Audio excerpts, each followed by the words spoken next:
s'est félicité des échanges avec Ramayad. Il est interrogé par Code Ndjaye.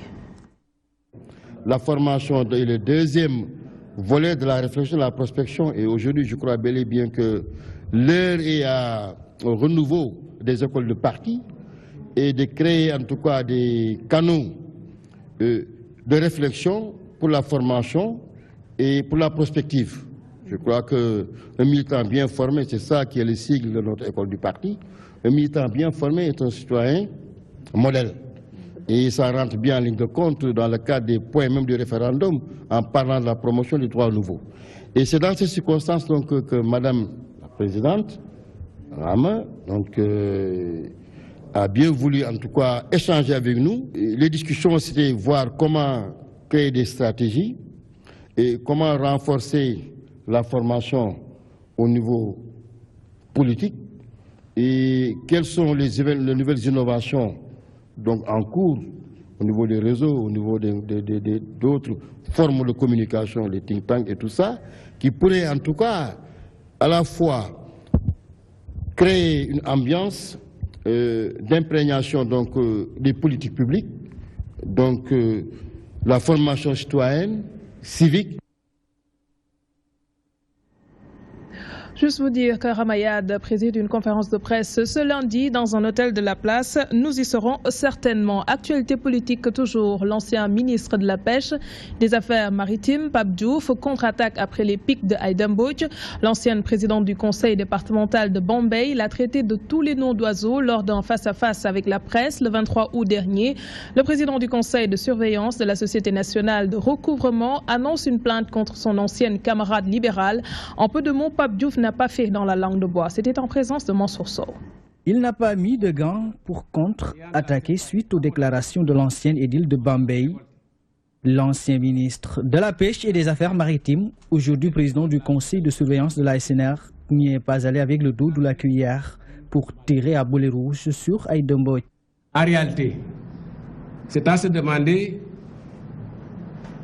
si elle ne garderait pas des séquelles de traumatisme qu'elle a subi durant son adolescence et qui aurait certainement développé cette agressivité envers les hommes. Feu Hassan Diagne en a fait les frais, de même que le défunt Barfal, que Dieu ait pitié de leur âme. Même son frère aîné n'est pas épargné. Demandez-lui combien de fois il est venu à mon bureau au building administratif pour des bonnes d'essence, des liquidités, ou pour autre chose que je continue à faire taire pour le moment. Je garde encore par devers moi les fiches d'audience.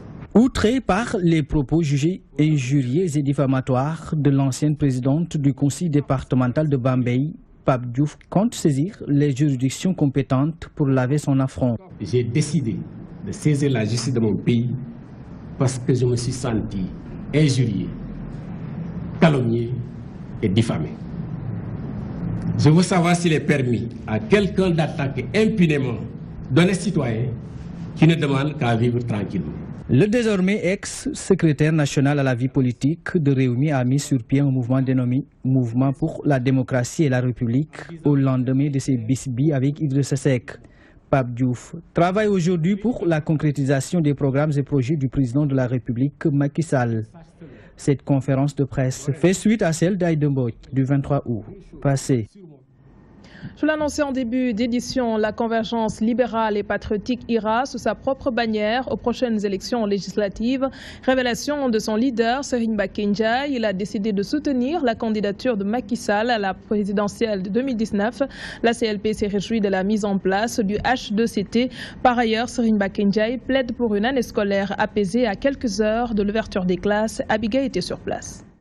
La convergence libérale et patriotique va partir en solo aux prochaines élections législatives. La formation politique compte en outre soutenir la candidature de Macky Sall à la présidentielle de 2019. D'aller seul aux élections législatives, de soutenir la candidature du président Macky Sall à l'élection présidentielle de 2019.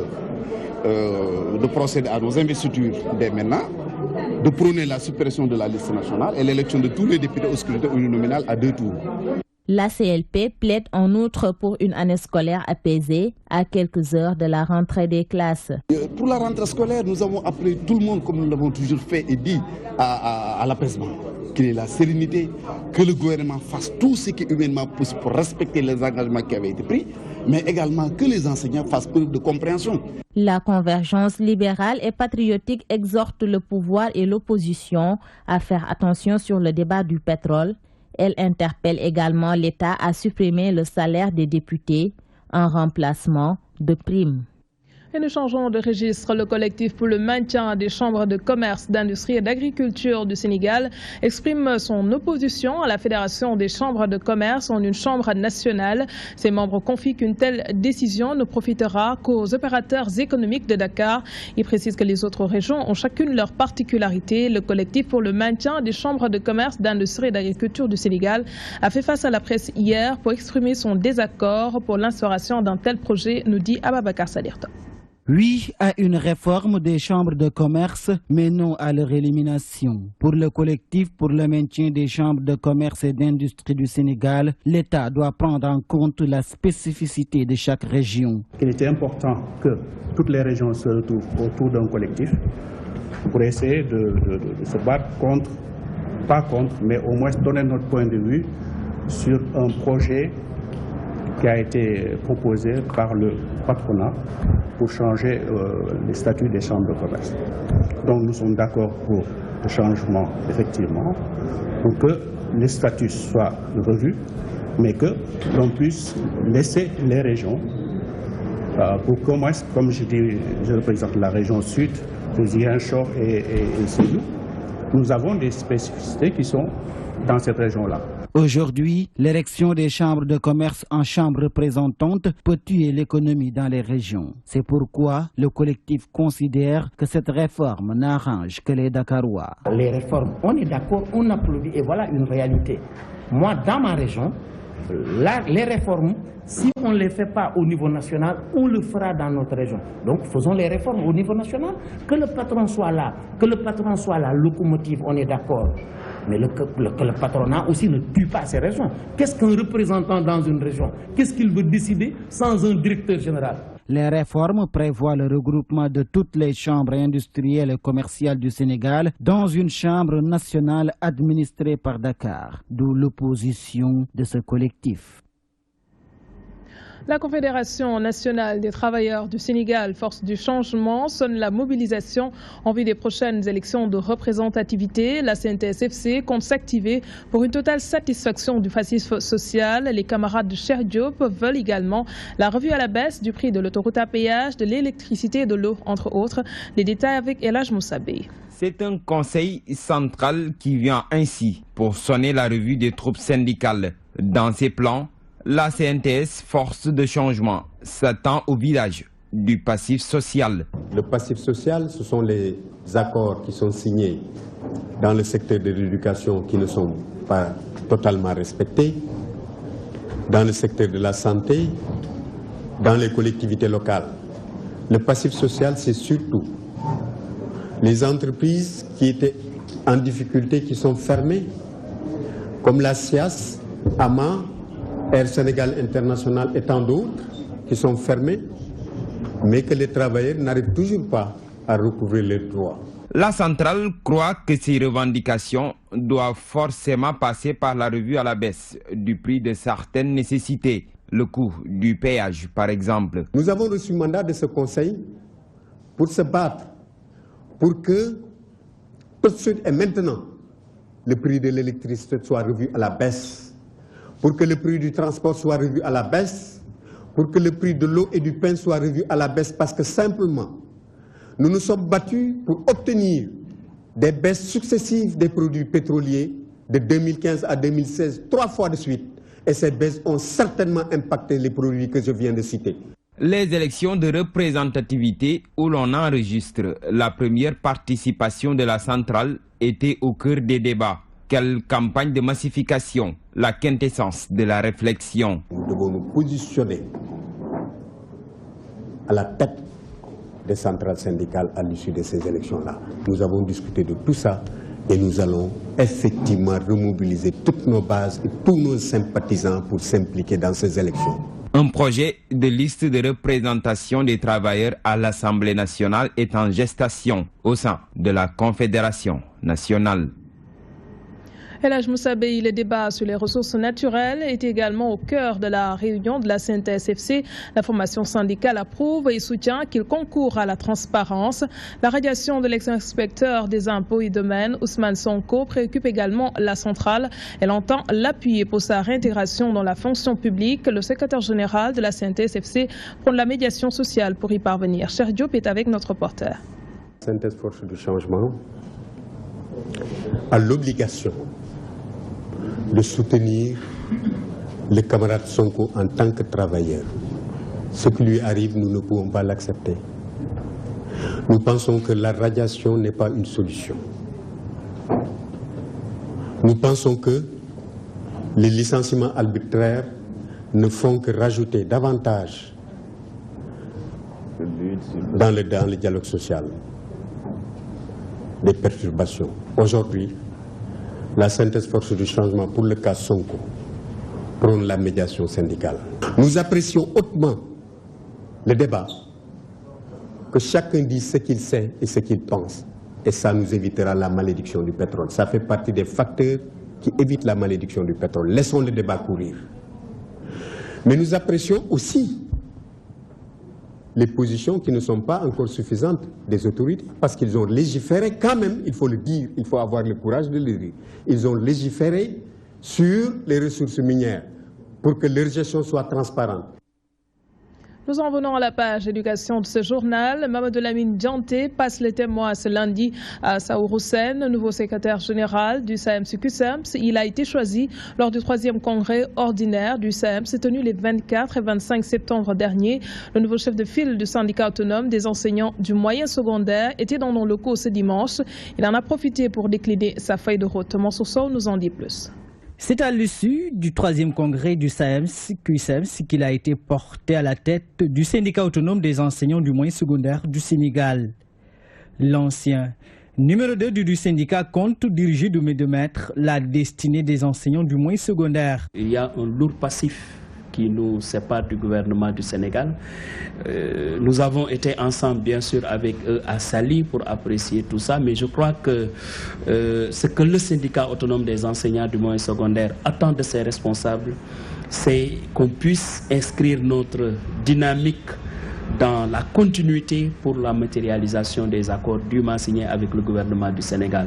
Saourou Sène occupait jusque-là le poste de secrétaire général adjoint du syndicat autonome des enseignants du moyen secondaire du Sénégal. Par conséquent, un homme du Sérail qui compte œuvrer pour le respect des engagements pris par le gouvernement. Non seulement nous ne pouvons pas ne pas chercher à matérialiser ces accords, et je dois rappeler d'ailleurs que pour certains de ces accords, lorsque nous les signons, j'étais moi secrétaire national aux revendications du SAEMS, je les connais très bien, et c'est la raison pour laquelle je crois que mon devoir d'abord c'est de chercher à faire matérialiser ces accords. L'autre élément c'est bien sûr la question du système de rémunération des agents de la fonction publique.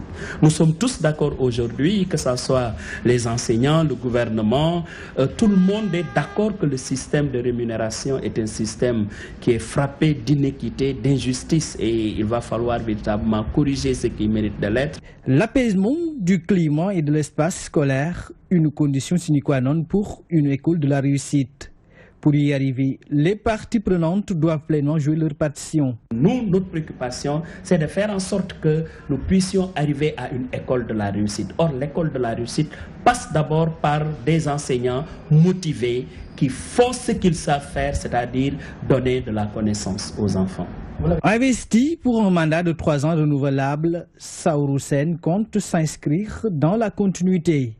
Il a aussi la lourde tâche de redorer le blason de l'enseignant du Sénégal. Allant à la commune de Pikine Nord, le maire Amadou Diarra accuse l'Office national de l'assainissement du Sénégal d'être responsable de la situation qui prévaut à l'école 7A de Pikine. L'établissement est envahi par les eaux usées. Il demande aux parents d'élèves de ne pas laisser leurs enfants rejoindre les classes lors de la prochaine rentrée scolaire. Amadou Diarra a tenu ses propos lors de la cérémonie de remise de subventions aux ASC de sa commune. Il réagit au micro de Abdoulaye Wanyanga. Je ne suis pas d'accord qu'on ouvre l'école Eliman Ndiaye cette année. Parce que ce n'est pas des eaux de pluie qui ont inondé l'école Eliman Ndiaye. C'est ONAS, l'Office national de l'assainissement du Sénégal, que j'accuse comme pollueur de notre établissement. À travers des eaux usées, des cacas, c'est ça la vérité, qui sont en masse entassés dans ce sol de Eliman Ndiaye. Il y a du péril fécal là-dedans. C'est véritablement scandaleux d'accepter nos enfants innocents à la rentrée, d'envahir cette école pour transporter des malades dans nos maisons, au risque de faire une épidémie dans Pikine. Aujourd'hui, on s'en fout. Je l'ai dit au préfet, au sous-préfet. Nous avons pris la décision. L'année dernière, je l'avais dit, il faudrait qu'on prenne une mesure définitive pour fermer l'école, pour respecter le principe pollueur-payeur. Aujourd'hui, un camionneur a cogné le mur du portail et ce camionneur a reconstruit le mur. Au moment où ONAS, que dirige, qui est sous la tutelle de Mansour Faye, ministre de l'Hydraulique, qui brasse des milliards de budget, pollue notre école et laisse nos enfants dans des risques de maladies et d'épidémies. Direction le sud du pays, le commandant de la zone militaire numéro 5 au chevet des orphelins des militaires de la région. Des kits scolaires ont été distribués à ces enfants dont les pères ont perdu la vie sur les champs de bataille. La cérémonie s'est déroulée en présence d'autorités militaires et des veuves de militaires. Voici le colonel Fulgence Ndour, commandant de la zone militaire numéro 5, au micro de Mambinte Diatta. Présider cette cérémonie de distribution de matériel et fournitures scolaires qui vient poser un jalon de plus dans les actions sociales des armées menées par le commandement et dont les veuves et orphelins occupent une place privilégiée. Chers enfants, soyez rassurés que le commandement de la zone militaire numéro 5 sera toujours à vos côtés pour vous appuyer et vous assister comme il en a toujours été le cas.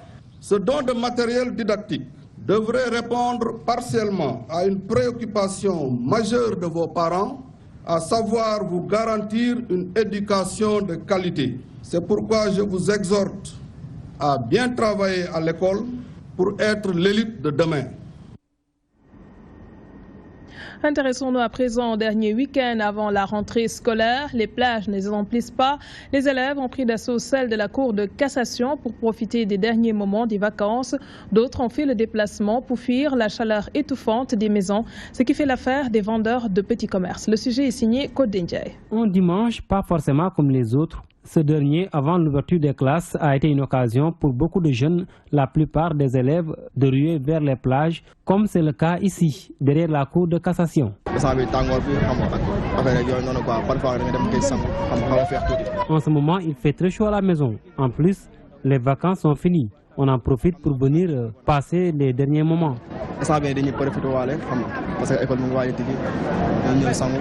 Je suis là pour prendre l'air et encore promener avec mes amis ici. Bon, en ce moment-là, franchement, disons, notre vacances s'était bien passées. Hein. Bon, c'est dernier dimanche parce que l'année scolaire, les vacances presque c'est fini maintenant, quoi. Même son de cloche chez cette dame. Accompagnée de ses enfants, elle est venue faire un tour à la plage en cette fin de vacances.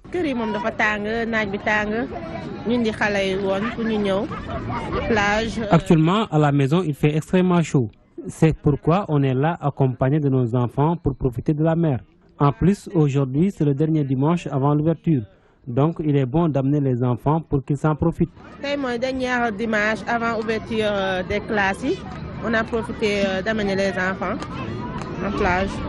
Rester à la maison et ne rien faire n'est pas du goût de ce jeune. Il préfère venir à la plage pour y passer quelques moments. Là pour fin des vacances, là, parce qu'on n'est pas là pour durer, quoi, parce que les enfants là, comme on n'a rien à faire à la maison, on préfère rester ici jusqu'à 16h ou 18h et après on s'en va, quoi. À quelques jours de l'ouverture des classes, l'ambiance règne en maître sur les plages. Jeunes et adultes confient avoir passé de très bons moments durant ces 3 mois de vacances. Ce décor à la plage derrière la Cour suprême l'atteste à suffisance. La dernière page de ce journal du sport, le Sénégal face au Cap-Vert, un match comptant pour les éliminatoires de la Coupe du Monde Russie 2018. Le ministre des Sports Matar Ba annonce déjà la couleur. Toutes les dispositions ont été prises pour mettre les Lions dans des conditions optimales de performance afin de battre leurs adversaires samedi prochain au stade Léopold Senghor. Toutefois, il appelle à une forte mobilisation derrière l'équipe nationale. Le ministre des Sports s'exprime au micro de Ibrahim Fall. Ce qui rendait les choses difficiles avant l'arrivée du président Macky Sall, c'était les questions de primes, de détails, de prise en charge, d'hébergement. Nous, notre rôle, c'est accompagner la fédération dans la phase de préparation de notre équipe. L'équipe nationale va rentrer en regroupement. Toutes les dispositions ont été prises pour que les joueurs ne s'occupent que du football. L'entraîneur a déjà publié sa liste. La fédération et le ministère ont anticipé sur toutes les questions. Le reste maintenant, c'est lancer un appel à la population sénégalaise. Parce que c'est des phases extrêmement importantes. C'est le premier match pour les éliminatoires de la Coupe du Monde. On veut revivre des moments plus intenses que 2002. Donc, nous appelons l'ensemble des sportifs du Sénégal pour une mobilisation exceptionnelle au stade le 8 pour pouvoir accompagner l'équipe parce que l'équipe a besoin d'une victoire. On reste avec le ministre des Sports. Le groupe Futur Média, sacré champion du tournoi Presse Foot. GFM a battu Trade FM sur le score d'1-0. Birandour et sa bande ont pris le dessus sur les protégés de Ablaye Sakoufaye ce matin au stade Demba Diop. Une initiative bien appréciée par le ministre des Sports qui a assisté au match. Le point avec Ibrahim Fall. Le groupe Futur Média succède à la RTS, détentrice du titre du tournoi Presse Foot. Mané ouvre la marque à la première période.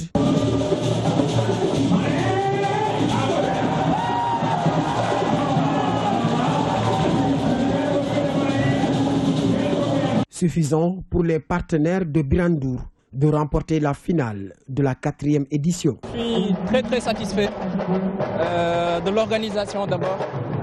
Je commencerai par féliciter toute mon équipe, vraiment qui a livré un match sans faille. Aujourd'hui, ce n'est pas le groupe Futur Média qui gagne en fait, c'est la presse. Parce que c'était un match de gala. C'était un match de gala. Donc voilà, c'était dans le fair play, ça s'est très bien passé. Je le dis autrement, on n'a pas perdu, on a contribué à une belle finale d'un tournoi qui vise sa 4e édition. Et comme nous, le groupe GFM, c'est une première finale. Une initiative que le ministère des Sports et les organisateurs magnifient à sa juste valeur. Saluer cette belle initiative.